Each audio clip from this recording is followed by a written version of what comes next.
ವಿಶ್ವ plastic surgery ದಿನದ ಅಂಗವಾಗಿ ಕಲಬುರಗಿಯ ಸೇಡಂ ರಸ್ತೆಯಲ್ಲಿರುವ ಸಯುಗ ಆಸ್ಪತ್ರೆಯು 2026ರ ಜುಲೈ 15ರಂದು ಬೆಳಿಗ್ಗೆ 10:30ರಿಂದ ಮಧ್ಯಾಹ್ನ 2ರವರೆಗೆ ವಿಶೇಷ ಜಾಗೃತಿ ಕಾರ್ಯಕ್ರಮವನ್ನು ಡಾ Amaresh Biradar, MS, MCh, ಪ್ಲಾಸ್ಟ್ ಸರ್ಜ್, DNB ಪ್ಲಾಸ್ಟ್ ಸರ್ಜ್ ಅವರ ನೇತೃತ್ವದಲ್ಲಿ ಹಮ್ಮಿಕೊಳ್ಳಲಾಗಿತ್ತು. ಕಲಬುರಗಿಯ ಅಬಕಾರಿ ಉಪ ಆಯುಕ್ತರಾದ ಡಾ ಪಿ ಸಂಗಣ್ಣಗೌಡ, ಡಾ ಅಮರೇಶ್ ಬಿರಾದರ್ ಈ ಕಾರ್ಯಕ್ರಮವು ರೋಗಿಗಳಿಗೆ ಉಚಿತ ಸಮಾಲೋಚನೆ ಮಾಡಿದರು. ಕಾರ್ಯಕ್ರಮದಲ್ಲಿ ಹಿರಿಯ ಸಾಮಾನ್ಯ ಶಸ್ತ್ರಚಿಕಿತ್ಸಕರಾದ ಡಾ ವಿಬಿ ಬಿರಾದರ್, ಫಿಸಿಷಿಯನ್ ಮತ್ತು ಡಯಾಬೆಟಾಲಜಿಸ್ಟ್ ಆದ ಡಾ ಶ್ವೇತಾ ಬಿರಾದರ್, ಮೂಳೆ ಶಸ್ತ್ರಚಿಕಿತ್ಸಕರಾದ ಡಾ ರಾಯ್ರಾಮ್, ಸಾಮಾನ್ಯ ಶಸ್ತ್ರಚಿಕಿತ್ಸಕರಾದ ಡಾ ಸಂಗಮೇಶ್ ತೊಂಡಾರಿ ಮತ್ತು ಸಯುಗ ಆಸ್ಪತ್ರೆಯ ಸಮರ್ಪಿತ ಸಿಬ್ಬಂದಿ ವರ್ಗದವರು ಸೇರಿದಂತೆ ಪ್ರತಿಷ್ಠಿತ ವೈದ್ಯರ ತಂಡ ಈ ಉಚಿತ ತಪಾಸಣೆ ಶಿಬಿರಲ್ಲಿ ಹಾಜರಿದ್ದರು. ಮಾಡ್ಕೊಂಡು ಬಂದಿರ್ತಾರೆ, ಊರೆಲ್ಲ ತಿರುಗ್ತಾರೆ, ಎಲ್ಲ ಕಡೆ ಹೋಗಿ ಒಂದು 20 ವರ್ಷ 30 ವರ್ಷ ಗಾಯ ಇಟ್ಕೊಂಡು ಬಂದಿರ್ತಾರೆ. ಆ ಟೈಮಲ್ಲಿ ಮೂಳೆ ಎಲ್ಲ ಕೊಳ್ತೋಗಿರುತ್ತೆ. ಆವಾಗ ನಾವು ಆ ಮೂಳೆನೇ ತೆಗಿಬೇಕಾಗ್ಬೋದು. ಸೊ ತುಂಬ ಜನಕ್ಕೆ ಇದು ಅರಿವೇ ಇಲ್ಲ, ನಾವು ಏನು ಮಾಡ್ತೀವಿ ಏನಿಲ್ಲ. ಆಮೇಲೆ ತುಂಬ ಜನ ಅಂತಾರೆ ಈ ಥರ ಪ್ಲಾಸ್ಟಿಕ್ ಸರ್ಜರಿ ಇಲ್ಲಿ ಕಲಬುರಗಿಯಲ್ಲಿ ಆಗ್ತಾಯಿಲ್ಲ. ಲಾಸ್ಟ್ 10-15 ವರ್ಷದಿಂದ ನಾವು ಇಲ್ಲಿ ಮಾಡ್ತಾಯಿದ್ದೀವಿ. ಇದೇನು ಫಸ್ಟ್ ಟೈಮ್ ಮಾಡ್ತಾಯಿದ್ದೀನಿ ಅಂತ ಏನು ಹೆಮ್ಮೆನೂ ಇಲ್ಲ, ಫಸ್ಟ್ ಟೈಮ್ ಮಾಡ್ತಾಯಿದ್ದೀವಿ ಅಂತ ಏನೂ ಇಲ್ಲ. ಸೊ ರೆಗ್ಯುಲರಾಗಿ ಪ್ಲಾಸ್ಟಿಕ್ ಸರ್ಜರಿ ಆಗ್ತಾನೇ ಇದೆ. ಆಮೇಲೆ ಈ ಪ್ಲಾಸ್ಟಿಕ್ ಸರ್ಜರಿ ಏನು ದುಬಾರಿನೂ ಇಲ್ಲ. ತುಂಬ ಜನಕ್ಕೆ ಕಲ್ಪನೆ ಇದೆ ಪ್ಲಾಸ್ಟಿಕ್ ಸರ್ಜರಿ ದುಬಾರಿ ಆಗಿರ್ಬೋದು, ದುಬಾರಿ ಏನೂ ಇಲ್ಲ, ರೆಗ್ಯುಲರ್ ಸರ್ಜರಿ ಥರನೇ. ಆಮೇಲೆ ರಿಸ್ಕ್ ಇದೆ ಅಂತಂತಾರೆ, ಏನೂ ರಿಸ್ಕ್ ಇಲ್ಲ. ಪ್ಲಾಸ್ಟಿಕ್ ಸರ್ಜರಿ ಚರ್ಮ ಮಾಂಸ ಇರೋದ್ರಿಂದ ಯಾವುದೇ ಥರ ರಿಸ್ಕ್ ಇಲ್ಲ. ಸೊ ನಾನೊಂದು ಸಂಕ್ಷೇಪದಲ್ಲಿ ನಾವು ಏನು ಮಾಡ್ತಾಯಿದ್ದೀವಿ, ಏನು ವರ್ಕ್ ಆಗ್ತಾಯಿದೆ ಅಂಥೇಳಿ ಅದ್ರ ಬಗ್ಗೆ ಒಂದು ಅರಿವು ಮೂಡಿಸೋಕ್ಕೆ ಈ ಪ್ರೋಗ್ರಾಮ್ ಪ್ರತಿ ವರ್ಷ ಮಾಡ್ತಾಯಿದ್ದೀವಿ. ಲಾಸ್ಟ್ 10 ವರ್ಷದಿಂದ ಕಲಬುರಗಿಯಲ್ಲೇ ಮಾಡ್ತಾಯಿದ್ದೀವಿ. ಸೊ ಪ್ಲಾಸ್ಟಿಕ್ ಸರ್ಜರಿ ಅಂದರೆ ಏನು? ಬೇಸಿಕಲಿ ಪ್ಲಾಸ್ಟಿಕ್ ಸರ್ಜರಿಯಲ್ಲಿ ನಾವು ಪ್ಲಾಸ್ಟಿಕ್ ಬಳಕೆ ಮಾಡೋಲ್ಲ, ಯಾವುದೇ ಥರ ಪ್ಲಾಸ್ಟಿಕ್ ಬಳಕೆ. ಪ್ಲಾಸ್ಟಿಕ್ ಸರ್ಜರಿ ಅಂದರೆ ನಾವು ಒಂದು ಗ್ರೀಕ್ ವರ್ಡ್ ಇದೆ ಪ್ಲಾಸ್ಟಿಕೋಸ್ ಅಂಥೇಳಿ, ಅದರಿಂದ ನಾವು ಈ ಶಬ್ದ ತಗೊಂಡು ಪ್ಲಾಸ್ಟಿಕ್ ಸರ್ಜರಿ ಅಂತ ನಮ್ಮ ಡಿಪಾರ್ಟ್ಮೆಂಟಿಗೆ ಹೆಸರು ಬಂದಿದೆ. ಚರ್ಮ, ಮಾಂಸ, ರಕ್ತನಾಳ, ನರ, ಕೂದಲು ಇವೆಲ್ಲ ನಮ್ಮ ಅಂಡರ್ ಬರುತ್ತೆ. ಮುಖದ ಮೂಳೆ, ಕೈ ಮೂಳೆ, ಕಾಲು ಮೂಳೆ ಇವೆಲ್ಲ ನಮ್ಮದು ಪ್ಲಾಸ್ಟಿಕ್ ಸರ್ಜರಿ ಅಂಡರಲ್ಲಿ ಬರುತ್ತೆ. ಸೊ ಇದರಲ್ಲಿ ತುಂಬ ಸ್ಪೆಷಾಲಿಟೀಸ್ ಇದೆ. Craniofacial, hand surgery, foot surgery, microvascular, ಸಣ್ಣ ರಕ್ತನಾಳಗಳು, ಕ್ಯಾನ್ಸರ್ ಈಗ ತೆಗೆದ ಮೇಲೆ ಅದು ಮರುಜೋಡಣೆ ಮಾಡೋಂಥದ್ದು, ಪಿಡಿಯಾಟ್ರಿಕ್ ಪ್ಲಾಸ್ಟಿಕ್ ಸರ್ಜರಿ, ಸುಟ್ಟು ಗಾಯ, ಯಾವುದೇ ಥರ ಸುಟ್ಟು ಗಾಯ ಇರಲಿ, ಆ್ಯಸಿಡ್ ಬರ್ನ್ಸ್ ಇರಲಿ, ಎಲೆಕ್ಟ್ರಿಕಲ್ ಬರ್ನ್ಸ್ ಇರಲಿ, ಬಿಸಿ ನೀರು ಬಿದ್ದಿದ್ದಾಗಿರಲಿ, ಆಮೇಲೆ ಕಾಸ್ಮೆಟಿಕ್ ಸರ್ಜರಿ, ಸುಂದರ ಮಾಡೋವಂಥ ಯಾವುದೇ ಸರ್ಜರಿ ಇರಲಿ ಅದೆಲ್ಲ ಪ್ಲಾಸ್ಟಿಕ್ ಸರ್ಜರಿ ಅಂದರೆ ಬರುತ್ತೆ. ಈಗ ನಾವು ತುಂಬ ಸಲ ನೋಡಿರ್ತೀವಿ ಪ್ಲಾಸ್ಟಿಕ್ ಸರ್ಜರಿ ಅಂದರೆ ಭಾಳ ತಪ್ಪು ಕಲ್ಪನೆ ಇದೆ. ನಾವೇನು ಬರೀ ಚರ್ಮ ಹಾಕ್ತೀವಿ ಅಂತ ತಿಳ್ಕೊತೀವಿ, ಇಲ್ಲ ಮುಖ ಚೇಂಜ್ ಮಾಡ್ತೀವಿ. ಈ ಥರ ಯಾವುದಾದ್ರೂ ಕ್ಯಾನ್ಸರ್ ಆಗಿತ್ತು ಮುಖದ ಮೇಲೆ ಅಂತಂದಿದ್ರೆ ಅದಕ್ಕೆ ಮತ್ತೆ ಪುನರ್ನಿರ್ಮಾಣ ಮಾಡ್ಬೋದು. ಮುಖದ ಮೇಲೆ ಯಾವುದೇ ಥರ ಗಡ್ಡೆ ಆಗಿತ್ತು ಅಂದರೆ ಅದಕ್ಕೆ ಕಾಣಲಾರ್ದಂಗೆ ಮಿನಿಮಮ್ ಕಾಣಂಗೆ ಮಾಡೋಂಗೆ. ಆಮೇಲೆ ಇದೆಲ್ಲ ಕ್ಯಾನ್ಸರ್ ಆಗಿತ್ತು, ಅವ್ರಿಗೆ ಕ್ಯಾನ್ಸರ್ ಆಗಿದ್ಮೇಲೆ ಇದು ಅವರಿಗೆ ಮುಖದ್ದು ಮತ್ತೆ ಪುನರ್ನಿರ್ಮಾಣ ಮಾಡೋಂಥ. ಆಮೇಲೆ ಯೂರಿನ್ನು, ಇದು ದವಡೆ ಮೂಳೆದ ಕ್ಯಾನ್ಸರ್ ಆಗಿತ್ತು, ಕಾಲಿಂದ ನಾವೊಂದು ದವಡೆ ಮೂಳೆ ತೊಗೊಂಡು ಅದಕ್ಕೆ ಮೂಳೆ ಥರ ಮಾಡಿ ರಿಕನ್ಸ್ಟ್ರಕ್ಷನ್ ಮಾಡಿದ್ಮೇಲೆ ಈ ಥರ ಕಾಣುತ್ತೆ. ಈಗ ತುಂಬ ಜನಕ್ಕೆ ನೋಡಿರ್ತೀವಿ ಮಚ್ಚೆ ಇರುತ್ತೆ ಮುಖದ ಮೇಲೆ, ಎದೆ ಮೇಲೆ, ಅವರಿಗೆಲ್ಲ ತೆಗೆದಾಗಿದ್ಮೇಲೆ ಈ ಥರ ಒಂದು ಕಾಣಲಾರ್ದಂಗೆ ಮಾಡಬೇಕು. ಇದು ಒಂದು ತುಂಬ ಇಂಟ್ರೆಸ್ಟಿಂಗ್ ಕೇಸ್ ಇತ್ತು. ಇವಳಿಗೆ ಸಣ್ಣೊಳಿದಾಗ ಕಿವಿಗೆ ಒಲೆ ಹಾಕಿದ ಮೇಲೆ ಅದು ಕಿವಿ ಇನ್ಫೆಕ್ಷನ್ ಆಗಿ ಅದಿಷ್ಟು ಪಾರ್ಟ್ ಹೋಗಿಬಿಡ್ತು. ಅವಳು ಒಂದು ಏನು ಮಾಡ್ತಾನೆ ಇರಲಿಲ್ಲ, ಸ್ಕೂಲ್ಗೆ ಹೋಗ್ತಾ ಇರಲಿಲ್ಲ. ಆ ಟೈಮಲ್ಲಿ ನಾವು ಒಂದು ರಿಕನ್ಸ್ಟ್ರಕ್ಷನ್ ಮಾಡಿದ ಮೇಲೆ ಒಂದು 6 ತಿಂಗಳಾಗಿದ್ಮೇಲೆ ಬಂದಿದ್ಲು ಅವಳು. ಅದರಿಂದ ಈಗ ನಾವು ನಾರ್ಮಲ್ ಸೊಸೈಟಿಲಿ ನಾರ್ಮಲ್ ಥರನೇ ಇರಬೇಕು. ಒಂದು ಎಕ್ಸ್ಟ್ರಾ ಬಟ್ ಇದ್ರೂ ನಡೆಯೋದಿಲ್ಲ, ಒಂದು ಎಕ್ಸ್ಟ್ರಾ ಬಟ್ ಕಮ್ಮಿ ಇರಲಿಲ್ಲ ನಡೆಯೋದಿಲ್ಲ. ಸೊ ಆ ಥರ. ಸೊ ಈ ಥರ ಯಾವುದೇ ಮೂಳೆ, ಮುಖದ ಮೂಳೆ ಆಕ್ಸಿಡೆಂಟ್ ಆಗಿದ್ಮೇಲೆ ಇವಳಿಗೆ ಮುಖ ಕ್ಲೋಸ್ ಮಾಡಲಿಕ್ಕೆ ಬರ್ತಾ ಇರಲಿಲ್ಲ. ಇವರಿಗೆಲ್ಲ ಒಂದು ಪ್ಲಾಸ್ಟಿಕ್ ಸರ್ಜರಿ ಮುಖಾಂತರ ನಾವು ಒಂದು ಕರೆಕ್ಷನ್ ಮಾಡ್ಬೋದು. ಇದನ್ನು ಮುಖದ ದವಡೆ ಮೂಳೆ ಮುರಿದಿತ್ತು, ಇವರಿಗೆ ರೀಕನ್ಸ್ಟ್ರಕ್ಷನ್ ಮಾಡಿದ್ಮೇಲೆ. ಈಗ ಎಲೆಕ್ಟ್ರಿಕಲ್ ಬರ್ನ್ಸ್ ಇಲ್ಲ ಆಕ್ಸಿಡೆಂಟ್ ಆಗಿದ್ಮೇಲೆ ಲಿಪ್ ಕಟ್ಟಾಗಿತ್ತು, ಅದು ಒಂದು ಪಾರ್ಟ್ ಇರಲಿಲ್ಲ ಅಂದರೆ ನಾವು ಪ್ಲಾಸ್ಟಿಕ್ ಸರ್ಜರಿ ಮುಖಾಂತರ ಅವ್ರಿಗೆ ಒಂದು ನಿಯರ್ ನಾರ್ಮಲ್ ಮಾಡೋಂಗೆ ಮಾಡ್ಬೋದು. ಈಗ ಇವ್ರದ್ದು ಒಂದು ಇಂಟ್ರೆಸ್ಟಿಂಗ್ ಕೇಸ್ ಅಂದರೆ ಇವನಿಗೆ ಮುಖದ ಮೇಲೆ ಮುಗ್ಗು ಕ್ಯಾನ್ಸರ್ ಆಗಿತ್ತು. ಕ್ಯಾನ್ಸರ್ ಆಗಿ ಅದು ತಿನ್ಕೊಂಡು ಹೋಗಿತ್ತು ಕ್ಯಾನ್ಸರ್ ಎಲ್ಲ. ಯಾರ ಹತ್ರನೂ ಹೋಗ್ತಾನೆ ಇರಲಿಲ್ಲ, ಹೊರಗೆ ಹೋಗ್ತಾ ಇರಲಿಲ್ಲ. ಅವರಿಗೆ ಒಂದು ನಾವು 2 ಸ್ಟೇಜ್ ರೀಕನ್ಸ್ಟ್ರಕ್ಷನ್ ಅಂತ ಹೇಳಿ ಮಾಡಿ ಈ ಥರ ಒಂದು ಫೈನಲ್ ಅಪಿಯರೆನ್ಸ್ ಕೊಡ್ಬೋದಾಯಿತು. ಸೊ ಈ ಥರ ಎಲ್ಲ ಪಾಸಿಬಲ್. ಇವೆಲ್ಲ ನಾವು ರೀಕನ್ಸ್ಟ್ರಕ್ಷನ್ ನಿಯರ್ ನಾರ್ಮಲ್ ಮಾಡೋಂಗೆ ಡೆಫಿನೆಟ್ಲಿ ಮಾಡ್ಬೋದು. ಸೊ ಈಗ ಕಿವಿ ಕಟ್ಟಾಗಿತ್ತು ಪೂರ್ತಿ, ಈ ಥರ ಇದ್ದಾಗ ನಾವು ಒಂದು 6 to 7 hours ಟೈಮ್ ಭಾಳ ಇಂಪಾರ್ಟೆಂಟ್ ಅಂತ ಹೇಳ್ತೀವಿ. 6 to 7 hours ಒಳಗಡೆ ಬಂದಿದಾಗ ನಾವು ಇದೊಂದು ನಾರ್ಮಲ್ ಅಪಿಯರೆನ್ಸ್ ಮಾಡೋಂಗೆ ಮಾಡ್ಬೋದು. ಇದು ಒಂದು ಇಲ್ಲಿ ಡಿಫೆಕ್ಟ್ ನಾವು ನೋಡ್ಬೋದು. ಇದಕ್ಕೆ ನಾವು ಪ್ಲಾಸ್ಟಿಕ್ ಸರ್ಜರಿ ಮುಖಾಂತರ ಒಂದು ಆಲ್ಮೋಸ್ಟ್ ನಿಯರ್ ನಾರ್ಮಲ್ ಅಪಿಯರೆನ್ಸ್. ಮುಖದ್ದು ಈ ಆಕ್ಸಿಡೆಂಟ್ ಆಗಿದ ಮೇಲೆ ನಾವು ಮುಖ ಹಾಗೆ ಬಿಟ್ಟಿದ್ವಿ, ಮೂಳೆ ತರಲಿಲ್ಲ ಅಂತಂದರೆ ಒಂದು ಡಿಫೆಕ್ಟ್ ಇದೆ. ಆ ಡಿಫೆಕ್ಟ್ ಎಲ್ಲ ನಾವು ಪ್ಲಾಸ್ಟಿಕ್ ಸರ್ಜರಿ ಮುಖಾಂತರ ನಾವು ಚೆನ್ನಾಗಿ ಮಾಡ್ಬೋದು. ಈಗ ತಲೆ ಮೇಲೆ ಸ್ಕಾರ್ಸ್ ಆ ಜಾಗದಲ್ಲಿ ಕೂದಲು ಬೆಳೀಲಿಲ್ಲ ಅಂತಂದಿದ್ರೆ ನಾವು ಪ್ಲಾಸ್ಟಿಕ್ ಸರ್ಜರಿ ಮುಖಾಂತರ ಒಂದು ನಾರ್ಮಲ್ ಅಪಿಯರೆನ್ಸ್ ಕೊಡೋಕ್ಕೆ ನಾವು ಕೊಡ್ಬೋದು ಅದರಿಂದ. ಈಗ ಮುಖದ ಮೇಲೆ ಈ ಥರ ಸ್ಕಾರ್ ಇದ್ದಿದ್ರೆ ತುಂಬ ಮುಜುಗರ ಆಗುತ್ತೆ, ಅವರೆಲ್ಲ ಸ್ಕೂಲ್ಸ್ ಕಾಲೇಜಸ್ ಎಲ್ಲ ಹೋಗೋಕ್ಕಾಗಲ್ಲ, ಫ್ರೆಂಡ್ಸ್ ಎಲ್ಲ ಅನ್ಸೋಕ್ಕೆ ಶುರು ಮಾಡ್ತಾರೆ. ನಾವು ಪ್ಲಾಸ್ಟಿಕ್ ಸರ್ಜರಿ ಮುಖಾಂತರ ಮಿನಿಮಮ್ ಲೀಸ್ಟ್ ಕಾಣಂಗೆ ನಾವು ಅದು ಮಾಡ್ಬೋದು. ಆಮೇಲೆ ಈಗ ಇವೆಲ್ಲ ಎಲೆಕ್ಟ್ರಿಕಲ್ ಲಿಪ್ ರಿಕನ್ಸ್ಟ್ರಕ್ಷನ್, ಅಂದರೆ ಈ ಲಿಪ್ ಭಾಗ ಹೋಗಿದೆ, ಅದು ಹೋಗಿತ್ತು ಅಂತಂದರೆ ನಾವು ಅದಕ್ಕೆ ಮತ್ತೆ ಮೊದಲಿನ ಥರನೇ ಮಾಡ್ಬೋದು. ಈ ಸೀಳು ತುಟಿ ಸೀಳಂಗ್ಲ ನೀವು ತುಂಬ ಜನ ನೋಡಿರ್ತೀರಿ. ಈಗ ಸೀಳು ತುಟಿ ಇರುತ್ತೆ, ಇಲ್ಲ ಸೀಳಂಗ್ಲ ಇರುತ್ತೆ, ಈ ಥರ ಇದು ನಾವು ಪ್ಲಾಸ್ಟಿಕ್ ಸರ್ಜರಿ ಮುಖಾಂತರ ನಾವು ಒಂದು ನಾರ್ಮಲ್ ಅಪಿಯರೆನ್ಸ್ ಕೊಡ್ಬೋದು ಅಂತ ಹೇಳ್ತೀವಿ. ಈಗ ಕುಷ್ಠರೋಗ ಈಗೆಲ್ಲ ಕಮ್ಮಿಯಾಗಿದೆ, ತುಂಬ ಕಮ್ಮಿಯಾಗಿದೆ. ಮೊದಲೆಲ್ಲ ಕುಷ್ಠರೋಗ ಬಂದಿದಾಗ ನಾವು ಕೈ ಹಿಡಿಯೋಕ್ಕೆ ಬರ್ತಿರ್ಲಿಲ್ಲ, ಅದರಿಂದ ಅವರಿಗೆ ಬರೆಯೋಕ್ಕೆ ಬರ್ತಿರ್ಲಿಲ್ಲ, ಯಾವುದೇ ಥರ ಏನೇ ವಸ್ತು ಹಿಡ್ದಿದ್ರು ಮಿಸ್ ಆಗ್ತಿತ್ತು. ಅದಕ್ಕೆ ನಾವು ಕರೆಕ್ಷನ್ ಅಂತ ಹೇಳಿ ಮಾಡ್ತೀವಿ.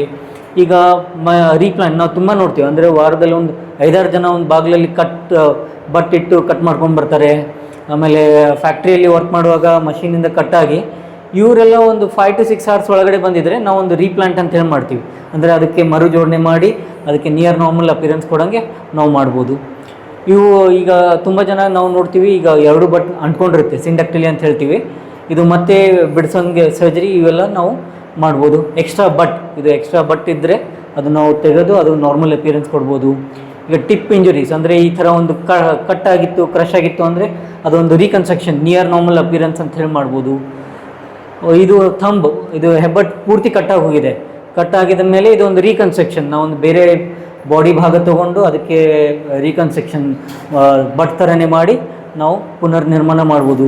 ಸ್ವಲ್ಪ ಜನಕ್ಕೆ ಒಂದು ಮ್ಯಾಕ್ರೋಡಕ್ಟಿಲಿ ಅಂತ ಆಗುತ್ತೆ, ಅಂದರೆ ಹೆಬ್ಬಟ್ಟು ದೊಡ್ಡದಾಗ್ಬೋದು, ಇಲ್ಲ ಕಾಲಿನ ಬಟ್ಟು ದೊಡ್ಡದಾಗ್ಬೋದು, ಭಾಗನೇ ದೊಡ್ಡದಾಗ್ಬೋದು. ಅದಕ್ಕೆ ನಿಯರ್ ನಾರ್ಮಲ್ ಅಪಿಯರೆನ್ಸ್ ಕೊಡೋಂಗೆ ನಾವು ಮಾಡ್ಬೋದು. ಇದು ಕಾಲಿನ ಸಿಂಡಕ್ಟಿಲಿ.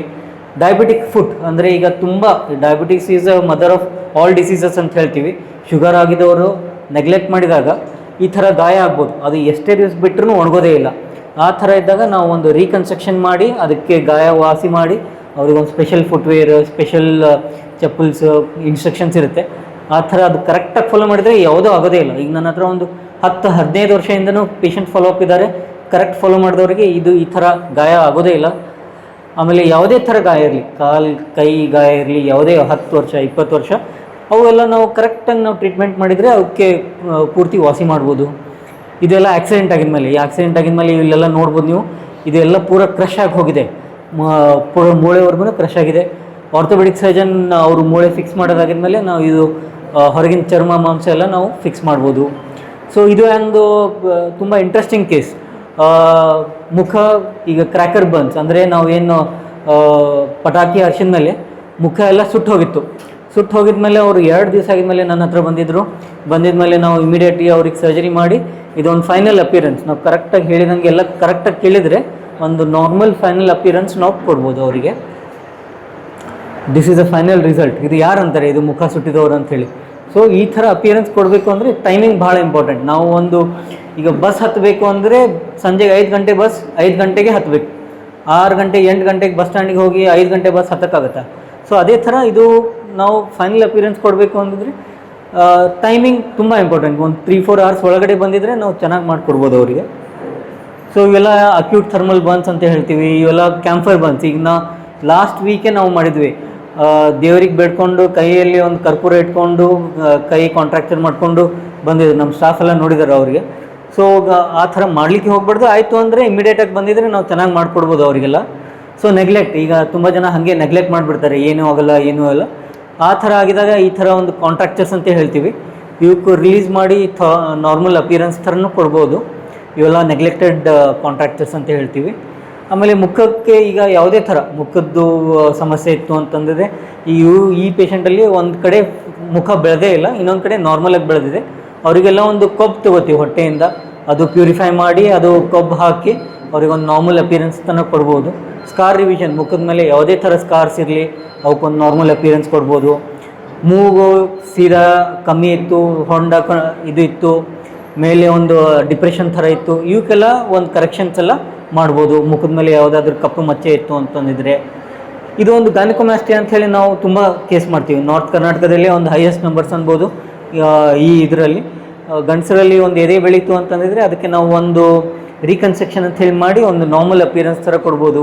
ಈಗ ಪ್ರೆಗ್ನೆನ್ಸಿ ಆಗಿದ್ಮೇಲೆ ಯಾರಿಗೆ ತುಂಬ ಹೊಟ್ಟೆ ಬೆಳೆಯುತ್ತೆ, ಒಬೆಸಿಟಿ ಆಗಿದ್ಮೇಲೆ ಇದಕ್ಕೊಂದು ಕರೆಕ್ಷನ್ ಅಬ್ಡೋಮಿನೋಪ್ಲಾಸ್ಟಿ ಅಂತ ಹೇಳ್ತೀವಿ. ಒಂದು ನಾರ್ಮಲ್ ಅಪಿಯರೆನ್ಸ್, ಭಾಳ ಲೈಫ್ ಚೇಂಜಿಂಗ್ ಸರ್ಜರೀಸ್ ಅಂತ ಹೇಳ್ತೀವಿ ಇವೆಲ್ಲ. ಆಮೇಲೆ ಈಗ ಕೈ ಕಟ್ಟಾಯಿತು, ಪೂರ್ತಿನೇ ಕಟ್ಟಾಯಿತು, ನಾವು ಒಂದು 6 ಗಂಟೆ ಒಳಗಡೆ ನಾವು ಹಾಸ್ಪಿಟಲ್ಗೆ ತೊಗೊಂಬರ್ಬೇಕು ಅಂತ ಹೇಳ್ತೀವಿ. ಇದು ಒಂದು ಕೈ ಕಟ್ಟಾಗಿರೋ ಕೇಸ್ ನೀವು ನೋಡ್ಬೋದು, ಪೂರ್ತಿ ಕಟ್ಟಾಗಿತ್ತು. ಕಟ್ಟಾಗಿದ ಮೇಲೆ ನಾವು ಇದು ಒಂದು 8 to 10 hours ಮ್ಯಾರಥಾನ್ ಸರ್ಜರಿ ಆಯಿತು. ಆಮೇಲೆ ಮರುಜೋಡಣೆ ಮಾಡಿದ್ವಿ. ಮರುಜೋಡಣೆ ಮಾಡಿದಾಗಿದ್ಮೇಲೆ ಇದೊಂದು ಫೈನಲ್ ಅಪಿಯರೆನ್ಸ್. ಸೊ ಫಿಂಗರ್ ಕಟ್ಟಾಗಿತ್ತು ಅಂತಂದರೆ ಅದನ್ನು ಸೇಮ್ ಒಂದು 6 hours ಒಳಗಡೆ ನೀವು ಹಾಸ್ಪಿಟಲ್ ಒಳಗಡೆ ಬಂದಿದ್ದರೆ ನಾವು ಇದು ಎಲ್ಲ ಮರುಜೋಡಣೆ ಮಾಡ್ಬೋದು. ಮರುಜೋಡಣೆ ಮಾಡಿ ಒಂದು ಫೈನಲ್ ಅಪಿಯರೆನ್ಸ್ ಈ ಥರ ಕೊಡ್ಬೋದು. ಸೊ ಈಗ ಇದು ಇನ್ನೊಂದು ಪೇಷಂಟ್ ಸ್ಕಾಲ್ಪ್ ರೀಪ್ಲಾಂಟ್ ಅಂತ ಹೇಳ್ತೀವಿ. ಅಂದರೆ ಒಂದು ಮಷೀನಲ್ಲಿ ಕೂದಲು ಸಿಗಿಬಿದ್ದು ಕೂದಲು ಚರ್ಮದ ಜೊತೆನೇ ಕಿತ್ತೋಗಿತ್ತು. ಅವರಿಗೆ ಒಂದು 12 hours ಸರ್ಜರಿ ಮಾಡಿ ಇದೊಂದು ಮರುಜೋಡಣೆ, ಇದು ಆಕ್ಸಿಡೆಂಟ್ಗಿನ ಮೊದಲಿಂದು, ಇದು ಆಕ್ಸಿಡೆಂಟ್ ಆಗಿದ್ಮೇಲೆ ಇದು ಆಲ್ಮೋಸ್ಟ್ ನಿಯರ್ ನಾರ್ಮಲ್ ಅಪಿಯರೆನ್ಸ್ ಕೊಡ್ಬೋದಾಗಿತ್ತು. ಸೊ ನಾವು ಒಂದು ಟ್ಯೂಬೋಪ್ಲಾಸ್ಟಿ ಅಂತ ತುಂಬ ಕಾಮನ್ ಸರ್ಜರಿ, ಮೈಕ್ರೋಸ್ಕೋಪಿಕ್ ಟ್ಯೂಬೋಪ್ಲಾಸ್ಟಿ. ಈಗ ಗರ್ಭ ಏನು ಮಕ್ಕಳು ಬೇಡ ಅಂತ ಕಟ್ ಮಾಡಿರ್ತಾರೆ ಟ್ಯೂಬೆಕ್ಟಮಿ ಅಂತ ಹೇಳಿ, ಅದು ಮತ್ತೆ ಮರುಜೋಡಣೆ ಮಾಡೋಕ್ಕೆ ನಾವು ಒಂದು ಮೈಕ್ರೋಸ್ಕೋಪಿಕ್ ಟ್ಯೂಬೋಪ್ಲಾಸ್ಟಿ ಅಂತ ಹೇಳಿ ಮಾಡ್ತೀವಿ. ಸೊ ಈ ಥರ ಒಂದು ಟ್ಯೂಬೋಪ್ಲಾಸ್ಟಿ ಮಾಡಿ ಅದರಿಂದ ಒಂದು 75 to 80% ಜನಕ್ಕೆ ಮಕ್ಕಳಾಗ್ಬೋದು ಅಂತ ಹೇಳ್ತೀವಿ. ಸೊ ಇವೆಲ್ಲ ಕೇಸಸ್ ಇಲ್ಲೇ ಆಗ್ತಾಯಿದೆ ಕಲಬುರಗಿಯಲ್ಲಿ. ಆಮೇಲೆ ತುಂಬ ಕೇಸಸ್ ಮಾಡ್ತಾಯಿದ್ದೀವಿ. ಪ್ರತಿ ತಿಂಗಳು ಒಂದು 40 to 50 ಸರ್ಜರೀಸ್ ಆಗುತ್ತೆ. ನಮ್ಮ ಉದ್ದೇಶ ಏನು ಅಂತಂದಿದ್ರೆ ಕಲಬುರಗಿ ಒಂದು ಹೆಲ್ತ್ ಹಬ್, ಪ್ಲಾಸ್ಟಿಕ್ ಸರ್ಜರಿಗೋಸ್ಕರ ಗೊತ್ತಾಗಬೇಕು. ಆಮೇಲೆ ಮುಂದೆ ಬರುವ ದಿನದಲ್ಲಿ ಟ್ರಾವೆಲ್ ಕನ್ವೀನಿಯನ್ಸ್ ಆಗಬೇಕು. ಸೆಕೆಂಡ್ ಥಿಂಗ್ ಈಸ್ ಬರೀ ಪ್ಲಾಸ್ಟಿಕ್ ಸರ್ಜರಿ ಹಾಸ್ಪಿಟಲ್ಸ್ ಡೆವಲಪ್ ಆಗಿದ್ರೆ ವರ್ಕ್ ಆಗೋಲ್ಲ. ಅದ್ರ ಜೊತೆಗೆ ಟ್ರಾವೆಲ್, ಹೋಟೆಲ್ಸ್, ಬೇರೆ ಸ್ಟೇ, ಲಾಜಸ್ ಎಲ್ಲ ಚೆನ್ನಾಗಾಗಬೇಕು. ಅಂದರೆ ನಾವು ಒಂದು ಇಂಟರ್ನ್ಯಾಷನಲ್ ಪೇಷಂಟ್ಸ್ ತರ್ಬೋದು, ಬೇರೆ ಕಡೆಯಿಂದ ಪೇಷಂಟ್ಸ್ ಬರ್ಬೋದು, ಎಲ್ರಿಗೂ ಎಕನಾಮಿ ಬೆಳೆಯುತ್ತೆ ಅಂತ ಹೇಳ್ತೀವಿ. ಆಮೇಲೆ ಇನ್ನೊಂದು ಹಾನೆಸ್ಟ್ ರಿಕ್ವೆಸ್ಟ್, ಈಗ ಹಾಸ್ಪಿಟಲಲ್ಲಿ ನಾವು ಚೆನ್ನಾಗಿ ಮಾಡಬೇಕು ಅಂದರೆ ನಾವು ಚೆನ್ನಾಗಿ ಸ್ಟಾಫ್ ಇರಬೇಕು, ಚೆನ್ನಾಗಿ ಎಕ್ವಿಪ್ಮೆಂಟ್ಸ್ ಇರಬೇಕು, ಅದಕ್ಕೆಲ್ಲ ಇನ್ವೆಸ್ಟ್ಮೆಂಟ್ಸ್.